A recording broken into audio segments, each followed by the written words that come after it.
वैशाली नगर विधायक रिकेश सेन के बाद अब मंत्री गजेंद्र यादव ने भी एम्बुलेंस की स्टीयरिंग संभाली। दरअसल दुर्ग जिला चिकित्सालय में एम्बुलेंस की मांग लंबे समय से की जा रही थी, जिसके बाद मुख्यमंत्री विष्णुदेव साय के द्वारा प्रदेश में लगभग 200 एम्बुलेंस सुविधा प्रदान की, जिसके तहत दुर्ग जिला अस्पताल को 11 एम्बुलेंस प्रदान की गई।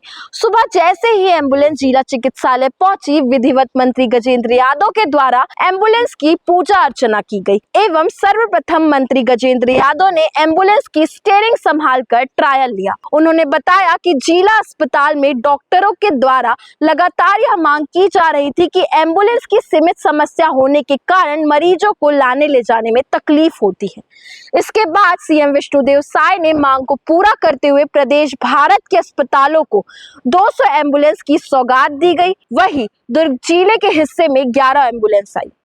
11 एम्बुलेंस की सौगात मिली है, क्या कुछ कहेंगे? माननीय हमारे क्षेत्र प्रदेश के मुखिया श्रद्धेय विष्णुदेव साय जी लगातार स्वास्थ्य क्षेत्र में काम देख रहे हैं। मैं जब विधानसभा सत्र चल रहा था, हम लोग पूरे प्रदेश के वनांचल एरिया में 40 अलग अलग एम्बुलेंस हमने जनता के लोकार्पित किए।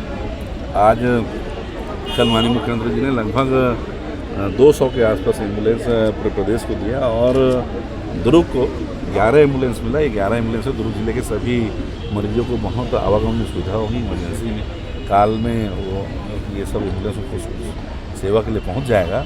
बहुत बड़ी राहत यहाँ के एम्बुलेंस के लिए जो मिली है, उसमें बहुत राहत मिली लोगों को और माननीय मुख्यमंत्री जी को बहुत हृदय से धन्यवाद देता हूँ कि हमारे दुर्ग जिला को आपने 11 एम्बुलेंस दिए, उसके आभार व्यक्त करता हूँ। कितना विस्तार देखते हैं जिसके बाद से? अरे भैया एक मिनट थोड़ी इधर होइए ना। बिल्कुल, गाड़ी रहने से कोई पेशेंट तक ये शहरों में 15 मिनट में पहुँच जाएगा और ग्रामीण क्षेत्रों में 30 मिनट में इनका टाइम लिमिट है और उसमें पहुँच जाएगा।